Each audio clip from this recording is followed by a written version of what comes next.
Hello दोस्तों, welcome to my channel PR knowledge centre. आप लोगों का स्वागत है हमारे चैनल पे। आज मैं लाई हूँ घटना चक्र पर्यावरण एवं सतत विकास। तो आज हम करेंगे पर्यावरण सतत विकास का लेक्चर नंबर 16, जो कि 1990 से लेकर 2023 तक के जितने भी क्वेश्चन पूछे गए आरओ यूपीपीसीएस या कोई भी स्टेट एग्जाम के, सबके सब इसमें इंक्लूड है विद एक्सप्लेनेशन एंड नोट्स। और इतना सारा क्वेश्चन करने के बाद आपका कोई क्वेश्चन छूट जाए तो बहुत ही ये वैसी बात हो जाएगी। इसको कम कम 5-6 बार पढ़िए, और मैं बता रही हूँ स्टेट लेवल के तो कोई क्वेश्चन नहीं छूटने वाले हैं। तो चलिए स्टार्ट करते हैं। आज हम करेंगे विविध एजेंडा 21 व अन्य अभिसमय, मतलब कन्वेंशन। एजेंडा 21 सतत विकास के संदर्भ में संयुक्त राष्ट्र की गौरवबद्ध स्वैच्छिक कार्य योजना है। इसका उद्देश्य 21वीं सदी में विश्व पर्यावरण को संरक्षित करना है। यह कार्य योजना 1992 में ब्राजील के रियो डी जेनेरियो में संपन्न पर्यावरण एवं विकास पर संयुक्त राष्ट्र सम्मेलन के दौरान सृजित की गई थी। यह एक दस्तावेज है जिसे 40 अध्यायों में 4 वर्गों में बांटा गया है। रासायनिक आयुध निषेध संगठन, Organisation for the Prohibition of the Chemical Weapons, रासायनिक आयुध अभिसमय, केमिकल वेपन्स कन्वेंशन की कार्यान्वयन संस्था। यह 1997 में लागू हुआ था। इसका मुख्यालय द हेग, नीदरलैंड में है। इस समय ओपीसीडब्ल्यू में 193 देश हैं जो विश्व को रासायनिक हथियारों से मुक्त करने हेतु प्रतिबद्ध हैं। यह नए शस्त्रों के प्रादुर्भाव को रोकने के लिए रासायनिक उद्योग का अनुवीक्षण करता है। यह राज्यों को रासायनिक आयुध के खतरे के विरुद्ध सहायता व संरक्षण प्रदान करता है। इस संगठन को वर्ष 2013 में नोबेल शांति पुरस्कार प्रदान किया गया था। Agmark act, agricultural produce grading and marking act वैधानिक रूप से 1937 में अस्तित्व में आया था। भारतीय मानक bureau, bureau of Indian standards Bharat का राष्ट्रीय मानक संस्थान है। भारत में औद्योगिक विकास, उपभोक्ता संरक्षण का दैनिक जीवन में मानकों के निर्धारण की संगठित प्रक्रिया जनवरी 1947 में भारतीय मानक संस्था की स्थापना के साथ शुरू हुई थी। भारतीय मानक ब्यूरो 1 अप्रैल 1987 को संसदीय अधिनियम 1986 के द्वारा अस्तित्व में आया, जो भारतीय मानक संस्था के कर्मचारियों, संपत्तियों एवं देनदारियों तथा कार्यों को ग्रहण करते हुए विस्तृत कार्यक्षेत्र और अधिक शक्तियों के साथ गठित हुआ। इस संस्था का उद्देश्य वस्तुओं का मानकीकरण, चिन्हीकरण और उन्हें गुणवत्ता प्रमाण पत्र देना तथा इन कार्यों में संबंध तथा अनुषंगी मार्गों में संबंधित गतिविधियों का सामंजस्यपूर्ण विकास करना आदि है। तो ठीक है, वर्तमान में राष्ट्रीय स्तर पर भारतीय मानक ब्यूरो में विभिन्न प्रकार के उत्पादों के लिए लगभग 14,000 से अधिक लाइसेंस की जारी हुए हैं। तो चलिए क्वेश्चन करते हैं, निम्नलिखित में से कौन सी एजेंडा 21 की परिभाषा है। तो यह परिभाषा है 21वीं सदी में विश्व पर्यावरण संरक्षण हेतु कार्य योजना। एजेंडा 21 किस क्षेत्र से संबंधित है? तो यह संबंधित है सतत विकास से। और एजेंडा 21 में कितने समझौते हुए हैं? तो 4 समझौते हुए हैं। और एगमार्क एक्ट भारत में कब लागू हुआ था? तो 1937 में लागू हुआ था। और ये है, निम्नलिखित कथन पर विचार कीजिए। मोटर वाहन के टायर और ट्यूबों के लिए भारतीय मानक ब्यूरो का मानक चिन्ह अनिवार्य है। एगमार्क खाद्य एवं कृषि संगठन द्वारा जारी एक गुणवत्ता प्रमाणांक है। तो पहला सही है, दूसरा गलत है। ठीक है। और रासायनिक आयुध निषेध संगठन के संदर्भ में निम्नलिखित कथन पर विचार कीजिए। पहला, वो यूरोपीय संघ का एक संगठन है जिसका नाटो तथा डब्ल्यूएचओ कार्यकारी संस्थि है। दूसरा है, यह नए शस्त्रों के प्रादुर्भाव को रोकने के लिए रासायनिक उद्योग का अनुवीक्षण करता है। तीसरा है, यह राज्यों को रासायनिक आयुध के खतरे के विरुद्ध सहायता एवं संरक्षण प्रदान करता है। तो पहला गलत है, बाकी दोनों सही है। दूसरा, तीसरा सही है। तो पहला, रासायनिक आयुध निषेध संगठन रासायनिक आयुध अभिसमय की कार्यान्वयन संस्था है। इस समय ओपीसीडब्ल्यू में 193 देश हैं। वनस्पति जलवायु की सही सूचक है, यह कथन संबंधित है। तो यह है कोपेन से। बेहतर नगरीय भविष्य की दिशा में कार्यरत संयुक्त राष्ट्र कार्यक्रम में संयुक्त राष्ट्र पर्यावरण की भूमिका के लिए संदर्भ में क्या सही है? तो यह संयुक्त राष्ट्र महासभा के द्वारा संयुक्त राष्ट्र पर्यावरण को आज्ञापित किया गया है। वह सामाजिक एवं पर्यावरणीय दृष्टि के से साधारणीय ऐसे कस्बों और शहरों को संवर्धित करे जो सभी को पर्याप्त आश्रय प्रदान करता है। ये सही है। इसके साझेदार सिर्फ सरकारी व स्थानीय नगर प्राधिकरण ही हैं, तो ये गलत है। और ये संयुक्त राष्ट्र पर्यावरण, सुरक्षित पेयजल व आधारभूत स्वच्छता तक बहुत पहुंच बढ़ाने और गरीबी कम करने के लिए संयुक्त राष्ट्र व्यवस्था के समग्र उद्देश्य में योगदान करता है। तो यह है पहला तीसरा सही। नेक्स्ट है 5 राइनो श्रेणी के राष्ट्र जिन्होंने एक घोषणा पत्र the new Delhi declaration on Indian rhinos 2019 पर हस्ताक्षर किए, वह भोपाल, नेपाल और मलेशिया, इंडोनेशिया है। और इसमें क्या है, और इसमें भूटान भी शामिल है। एशियन राइनो रेंज देशों में भारत, नेपाल, मलेशिया, इंडोनेशिया और भूटान है। संस्थान एवं संगठन, तो दक्षिण गंगोत्री जो है ये है अंटार्कटिका के भारत का पहला अनुसंधान केंद्र है। इसकी स्थापना 1983-84 में की गई। भारत ने अपने दूसरे अनुसंधान केंद्र मैत्री की स्थापना 1988 और 89 में की। अंटार्कटिका में भारत का तृतीय अनुसंधान केंद्र भारती की स्थापना 2012 में की गई। पोषण का राष्ट्रीय संस्थान national institute of nutrition Hyderabad में है। भारत का वन्यजीव संस्थान देहरादून में है। आयुर्वेद का राष्ट्रीय संस्थान जो है जयपुर में स्थित है। National institute of naturopathy Pune में है। और भारतीय वन प्रबंधन संस्थान भोपाल में अवस्थित है। और केंद्रीय शुष्क क्षेत्र अनुसंधान संस्थान central arid zone research institute Jodhpur में है। Indian institute of ecology and environment नई दिल्ली में है। और इसकी स्थापना विश्व पर्यावरण दिवस 5 जून 1980 को की गई। पर्यावरण सूचना प्रणाली की जनसंख्या एवं पर्यावरण केंद्र IICPC मुंबई में स्थित है। क्वेश्चन है, निम्न में से किसे दक्षिण गंगोत्री के नाम से जाना जाता है, तो वह भारत का प्रथम अंटार्कटिक शोध केंद्र। और दक्षिण गंगोत्री क्या है, तो अंटार्कटिका में भारतीय शोध केंद्र है। अंटार्कटिका में भारत के तृतीय शोध केंद्र का क्या नाम है, तो उसका नाम है भारती। निम्नलिखित में से कौन अंटार्कटिका में भारत का स्थायी और उनके द्वारा परिचालित अनुसंधान स्टेशन है, तो वो है भारती और दक्षिण भारती ये है भारतीय और दक्षिण गंगोत्री नहीं, भारतीय दक्षिण गंगोत्री नहीं है, बल्कि भारतीय और मैत्री है। नेक्स्ट है, ये मिलान करना है। तो पोषण का राष्ट्रीय संस्थान कहाँ पे, हैदराबाद है। भारत का वन्यजीव संस्थान जो है वो है देहरादून में। आयुर्वेद राष्ट्रीय संस्थान कहाँ पर है, तो वह है जयपुर में। और नेशनल इंस्टीट्यूट ऑफ नेचुरोपैथी यह है पुणे में। तो ऑप्शन हो गया डी। ये भी मिलान करना है। तो ठीक है, ये आर 2016 में पूछा गया क्वेश्चन है। तो इसका ऑप्शन ही सही नहीं दिया गया है, इसलिए छोड़िए इसको, यहाँ पर पढ़ लीजिए। 30 जून जलवायु परिवर्तन का भारत की राष्ट्रीय कार्य योजना NPC का शुभारंभ किया गया 30 जून 2018 को। तो इसका ऑप्शन सही तो है नहीं, आप इस एक्सप्लेनेशन को पढ़ लीजिए एक बार। निम्नलिखित में से कौन सही सुमेलित नहीं है, तो पारिस्थितिक विज्ञान का केंद्र बेंगलुरु में, भारतीय वन्य प्राणी संस्थान देहरादून में, भारतीय वन प्रबंधन संस्थान ये कोलकाता में नहीं है बल्कि ये भोपाल में है। बाकी ये सब सही है। हिमालयी पर्यावरण एवं विकास का गोविंद वल्लभ पंत संस्थान अल्मोड़ा में है। केंद्रीय शुष्क केंद्रीय शुष्क क्षेत्र अनुसंधान संस्थान अवस्थित है, तो वह है जोधपुर में। Central arid zone research institute स्थित है, तो वह जोधपुर में। Indian institute of ecology and environment अवस्थित है, तो वह नई दिल्ली में। निम्नलिखित में से किसमें Indian institute of ecology and environment स्थित है, तो वह नई दिल्ली में। निम्नलिखित संस्थानों में किसमें पर्यावरण सूचना प्रणाली का जनसंख्या पर्यावरण केंद्र स्थित है, तो वह है IIPS मुंबई में। नेक्स्ट क्वेश्चन है, कैलाश पवित्र लैंडस्केप संरक्षण तथा विकास पहल किन 3 देशों के मध्य सहयोग है, तो भारत, चीन और नेपाल के मध्य। तो ये मिलान करना है, तो चलिए करते हैं। तो वन अनुसंधान संस्थान देहरादून में है। भारतीय चारागाह एवं चारा अनुसंधान संस्थान ये कहाँ पे है, यह है आपका झांसी में। केंद्रीय शुष्क क्षेत्र अनुसंधान संस्थान ये है जोधपुर में। और और है भारतीय कृषि अनुसंधान संस्थान नई दिल्ली में।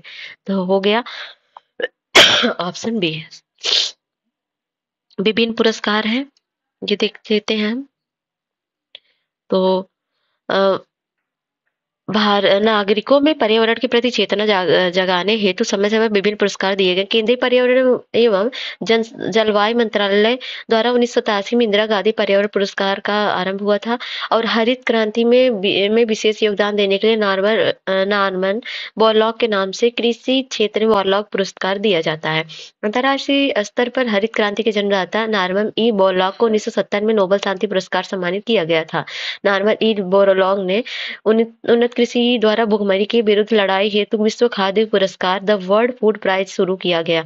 वर्ष 2021 का वर्ल्ड फूड पुरस्कार जो है मतलब प्राइज है भारतीय मूल की प्रसिद्ध पोषण विशेषज्ञ डॉक्टर शकुंतला हरक सिंह थिलस्टेट को दिया गया, जबकि वर्ष 2022 का है विश्व खाद्य पुरस्कार ये संयुक्त राज्य अमेरिका की डॉक्टर सिंथिया रोसेनजबिग को प्रदान किया गया। टालर पुरस्कार पर्यावरण सुरक्षा एवं पारिस्थितिकी क्षेत्र में उल्लेखनीय योगदान हेतु दिया जाता है और है राजीव गांधी पर्यावरण पुरस्कार केंद्रीय पर्यावरण एवं मंत्रालय द्वारा स्वच्छ प्रौद्योगिकी के विकास के क्षेत्र में कार्य करने के लिए प्रदान किया जाता है। ग्लोबल 500 जो है ये है पुरस्कार वर्ष 1987 में संयुक्त राष्ट्र पर्यावरण द्वारा दिया गया और पर्यावरण उपलब्धियों के लिए व्यक्तियों संगठनों को वर्ष 2003 तक प्रदान किया गया। ठीक है, ये सब अवार्ड है तो याद कर लीजिए इनका नाम। तो है प्रत्येक वर्ष दिए जाने वाले इंदिरा गांधी पुरस्कार का आधार होता है, जिसका आधार होता है पर्यावरण के क्षेत्र में सार्थक योगदान। नेक्स्ट है विज्ञान के निम्नलिखित क्षेत्रों में किस एक में बोरलॉग पुरस्कार दिया जाता है? वो दिया जाता है कृषि के क्षेत्र में। नॉर्मन बोरलॉग किस क्षेत्र में नोबेल पुरस्कार प्रदान किया गया? तो वो उनको प्राप्त किया गया शांति के क्षेत्र में। अगला है वर्ल्ड फूड प्राइज के क्षेत्र में। ठीक है, प्रतिष्ठित टायलर पुरस्कार किस क्षेत्र में प्रदान किया जाता है? तो टायलर पुरस्कार दिया जाता है पर्यावरण की सुरक्षा के लिए। नेक्स्ट है राजीव गांधी पर्यावरण पुरस्कार दिया जाता है श्रेष्ठतम योगदान के लिए किसके? स्वच्छ प्रौद्योगिकी एवं विकास के लिए। ग्लोबल 500 पुरस्कार प्रदान किए जाते हैं पर्यावरण प्रतिरक्षा के लिए। देखिए कितने बार क्वेश्चन पूछा गया है। नेक्स्ट है निम्नलिखित में से किसमें दुर्लभ उपलब्धि के लिए वैश्विक 500 पुरस्कार दिया जाता है? वो दिया जाता है पर्यावरण संरक्षण के लिए। तो संयुक्त राष्ट्र के सर्वोत्तम पर्यावरण सम्मान चैंपियन ऑफ द अर्थ पुरस्कार 2018 की सम्मानित किया गया, तो वो नरेंद्र मोदी जी को। दिवस एवं तिथियां हैं तो विश्व पर्यावास दिवस अक्टूबर के प्रथम सोमवार को मनाया जाता है। वर्ष 2022 में 3 अक्टूबर को मनाया गया। वर्ष 2022 में इसकी थीम थी mind the gap, leave no one and place behind. तंबाकू निरोध दिवस जो है 31 मई को मनाया जाता है और 19 नवंबर को विश्व शौचालय दिवस। तो चलिए महत्वपूर्ण देख लेते हैं दिवस को। विश्व पर्यावरण दिवस 5 जून को, विश्व वानिकी दिवस 21 मार्च को, विश्व पर्यावास दिवस अक्टूबर का प्रथम सोमवार और विश्व ओजोन दिवस 16 सितंबर। उसके बाद है पृथ्वी दिवस 22 अप्रैल, विश्व शौचालय दिवस 19 नवंबर, विश्व जल दिवस 22 मार्च और विश्व तंबाकू दिवस 31 मई और विश्व वन्य जीव दिवस 3 मार्च को। और ये दिवस है थीम है तो ये 22 की थीम है, अभी 23 की आप देखेंगे, ये तो पुरानी हो गई। विश्व पर्यावरण दिवस मनाया जाता है तो विश्व पर्यावरण दिवस कब मनाया जाता है? ये पर्यावास दिवस जो होता है, पर्यावास दिवस जो है अक्टूबर के प्रथम सोमवार को मनाया जाता है। ये विश्व तंबाकू निरोध दिवस प्रतिवर्ष मनाया जाता है, ये मनाया जाता है 31 मई को। 31 नवंबर 19 नवंबर में किस दिवस के रूप में मनाया जाता है? तो मनाया जाता है विश्व शौचालय दिवस के रूप में। विश्व पर्यावरण दिवस 2018 का मुख्य थीम क्या था? तो उस टाइम का करंट न्यूज है प्लास्टिक प्रदूषण को समाप्त करो। और ये मिलान करना है विश्व पर्यावरण दिवस 5 जून को। विश्व वानिकी दिवस कब मनाया जाता है? ये मनाया जाता है 21 मार्च को। विश्व पर्यावास दिवस ये अक्टूबर की स्टार्टिंग में, तो इसको हम बोल सकते हैं उस टाइम का 4 अक्टूबर को। विश्व ओजोन दिवस 16 सितंबर। तो इस तरह से हो गया ऑप्शन डी, ये देख सकते हैं। और अंतरराष्ट्रीय पृथ्वी दिवस कब मनाया जाता है? तो वो 22 अप्रैल को। भारत के प्रधानमंत्री के स्वच्छ भारत अभियान आधिकारिक रूप से प्रारंभ किया गया था ये गांधी जयंती के टाइम पे। 1 मिनट, गांधी जी की जयंती के टाइम पे। नेक्स्ट है निम्नलिखित में से कौन सा सुमेलित नहीं है? तो विश्व पर्यावरण दिवस 5 जून, पृथ्वी दिवस 22 अप्रैल और तंबाकू निषेध 31 मई को, ना कि 5 मई को। और ये ओजोन दिवस बिल्कुल सही है। निम्न देशों में से कौन प्रत्येक माह के अंतिम शनिवार को राष्ट्रीय स्वच्छता दिवस मनाता है? तो वह है सिएरा लियोन में। तो मिलान करना है तो विश्व पृथ्वी दिवस 22 अप्रैल और विश्व जनसंख्या दिवस 1 मिनट, जनसंख्या दिवस क्या है? 1 मिनट, विश्व नगर दिवस 8 मार्च है। और एक मिनट इरेज करना होगा इसको। चलिए, तो पृथ्वी दिवस मनाया जाता है। विश्व के पृथ्वी दिवस मनाया जाता है ये 8 मार्च को। विश्व नगर दिवस 22 अप्रैल को। विश्व जनसंख्या दिवस 30 जून को। और विश्व कैंसर दिवस संस्थान 4 फरवरी को। Option B 1, 2, 3, 4। तो विश्व जल दिवस प्रत्येक 22 मार्च को मनाया जाता है। और 2018 में इस दिवस की थीम थी ये सर मुझे ठीक नहीं लग रहा है इसका ऑप्शन फिर। ठीक है। पर्यावरण संबंधित विभिन्न तथ्य हैं। अगला है पर्यावरण से संबंधित विभिन्न तथ्य। तो विभिन्न तथ्य में है कोणार्क सूर्य मंदिर 1984 में तथा महाबोधि मंदिर 2002 में यूनेस्को की विरासत सूची में शामिल किए गए। और वर्ष 2010 में यूनेस्को द्वारा जंतर मंतर को शामिल करने पर भारत में विश्व धरोहर स्थलों की संख्या जो 28 पर पहुंच गई। और वर्ष 2012 में पश्चिमी घाट को इनमें शामिल कर 29 में। राजस्थान के अरावली पहाड़ियों पर 6 पहाड़ी किलों चित्तौड़गढ़, कुंभलगढ़ किला, रणथंभौर किला, जैसलमेर का किला, आमेर का किला और गंगरोन किला को 2013 में यूनेस्को की विश्व धरोहर सूची में शामिल करने के बाद इसकी संख्या 30 हो गई। तो ये सब पढ़ सकते हैं आप। तो यहाँ पर देख लीजिए सब कुछ है, इसको जूम करके। गृह राष्ट्रीय उद्यान और कालका शिमला रेल स्टेशन सब कुछ यहाँ पर। हम्पी महाबलीपुरम स्मारक समूह सब बहुत कुछ दिया है, देख लीजिए। हम क्वेश्चन करेंगे। जयपुर के जंतर मंतर को यूनेस्को द्वारा विश्व धरोहर का दर्जा घोषित करने के साथ भारत में अगस्त 2010 तक कितने स्थलों की दर्जा प्राप्त हो चुका? तो वो है 28।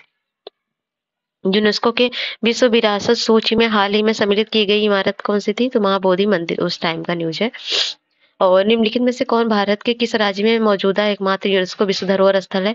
तो वह है ऊपर में से एक से अधिक विषय है। तो यूनेस्को विश्व धरोहर सूची में बिहार का नालंदा महाविहार पुरातात्विक स्थल तथा महाबोधि विहार तथा मंदिर है। यूनेस्को विश्व धरोहर समिति द्वारा इसके किस शहर में संपन्न हुए 43वें सत्र में जयपुर के विश्व धरोहर स्थल के रूप में सूचीबद्ध किया गया? तो वह है बाकू, अजरबैजान। और निम्नलिखित में युग्मों में से कौन सा सुमेलित नहीं है? तो एपिको आंदोलन पी हेगड़े, चिपको आंदोलन एस.एल. बहुगुणा और नर्मदा बचाओ आंदोलन मेधा पाटकर और शांति घाटी आंदोलन बाबा आमटे।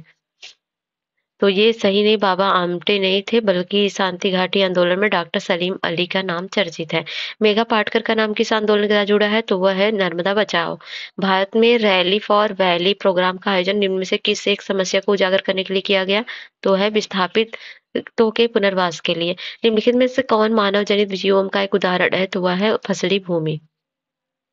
अगला है डायनासोर जीवाश्म राष्ट्रीय पार्क की स्थापना किस जिले में की गई जा रही है? तो वो थार में, मध्य प्रदेश की। ठीक है, और ये मिलान करना है। तो ठीक है, असम जो है काजीरंगा, और गुजरात में क्या है? गुजरात में गिर नेशनल पार्क। और मध्य प्रदेश कान्हा है, उत्तराखंड में कार्बेट है। तो आप गए ऑप्शन डी। ठीक है, नेक्स्ट है ये क्वेश्चन है, क्या क्वेश्चन है इधर? धूल प्रदूषण रोकने के लिए उपयुक्त वृक्ष है। तो धूल के प्रदूषण को रोकने के लिए वृक्ष है अशोक का वृक्ष। आप देखेंगे सड़क किनारे लगा होता है, किनारे पर। पेरियार वन्यजीव अभयारण्य निम्नलिखित में किस राज्य में स्थित है? तो वह केरल में। निम्नलिखित में से कौन सा भारत के सर्वोत्तम रूप से वर्णित करता है? हरित भारत मिशन के उद्देश्य को सर्वोत्तम रूप से वर्णित करता है? तो केवल तीसरा है वन आच्छादन की पुनर्प्राप्ति, संवर्धन करना तथा अनुकूल एवं न्यूनीकरण के संयुक्त उपायों के जलवायु परिवर्तन का प्रत्युत्तर देना। तो ये तीसरा सही है, बाकी ये दोनों गलत है। क्यों गलत है यहाँ पर आप पढ़ लीजिए इसको। ठीक है, प्राकृतिक आपदा हास्यीकरण का अंतरराष्ट्रीय दशक माना जाता है। तो माना जाता है 1990 से 1999 के बीच। आपदा प्रबंधन एक्ट बनाया गया था तो 2005 में। राष्ट्रीय आपदा प्रबंधन प्राधिकरण का गठन कब हुआ? 2005 में। जिला आपदा प्रबंधन प्राधिकरण का नेतृत्व कौन करता है? जिला दंडाधिकारी। तो वो करता है, इनमें से कोई नहीं, वो जिला आपदा प्रबंधन अधिकारी का नेतृत्व जिला दंडाधिकारी या जिला समाहर्ता करता है। मतलब सी अभिष्ट उत्तर होगा। National centre for disaster management कहाँ स्थित है? तो यह है नई दिल्ली में।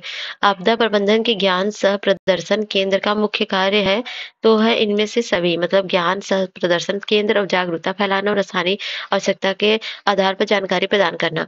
आपदा प्रबंधन अधिनियम 2005 का कौन सा राज्य के राज्यपाल को राज्य में राज्य आपदा प्रबंधन प्राधिकरण की स्थापना करने की शक्ति प्रदान करता है? तो है धारा 14 क्लॉज 1 में। प्राकृतिक आपदाएं सर्वाधिक क्षति विकासशील देश में करती हैं तो कौन सा है? और सही है, भोपाल गैस त्रासदी मानव निर्मित थी, ये भी सही है। और भारत आपदा युद्ध देश था, ये सही है नहीं है। मैंग्रोव चक्रवातों का प्रभाव कम कर देता है, तो इसमें 1 2 4 सही है, बाकी गलत है। तो निम्न से कौन सा आपदा के बाद का उपाय है? तो वह है पुनर्निर्माण करना। निम्नलिखित में से किसे मेगा डाइवर्स देश के रूप में जाना जाता है? तो वह है ऑस्ट्रेलिया। और निम्नलिखित में से कौन सदाबहार फल वृक्ष है? तो वह है लोकार्ट। मौसम अनुश्रवण युक्त सोडार स्थापित है तो वह है कैगा तथा कलपक्कम में। देश में विंटर लाइन की प्राकृतिक परिघटना किस नगर में दृश्यमान होती है? तो वह है मसूरी में।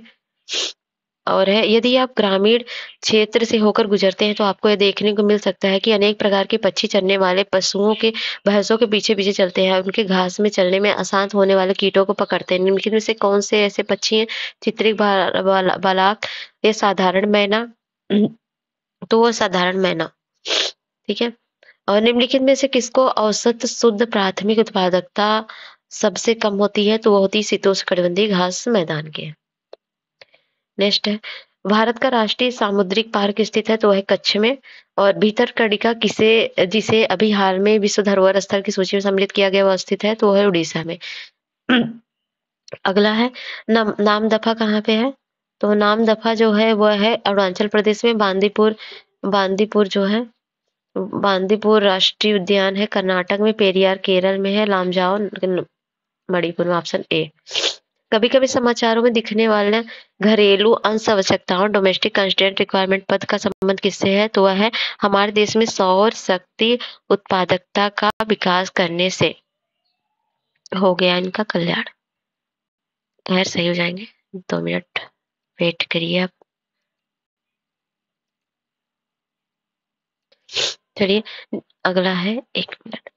निम्नलिखित में औसत शुद्ध प्राथमिकता उत्पाद सबसे कम होती है, वो होती है शीतोष्ण कटिबंधीय प्रदेशों में। फिर है नेक्स्ट, भारत का राष्ट्रीय सामुद्रिक पार्क स्थित है तो वह कच्छ में। भीतरकनिका जिसे अभी हाल में विश्व धरोहर स्थल की सूची में सम्मिलित किया गया स्थित है तो वह उड़ीसा में। और ये है मिलान करना है, नामदफा कहाँ है? बांदीपुर, नामदफा बांदीपुर कर्नाटक और पेरियार केरल, लामजाओ मणिपुर, नामदफा अरुणाचल प्रदेश। तो ए टू हो गया, B1 हो गया, तो ऑप्शन ए।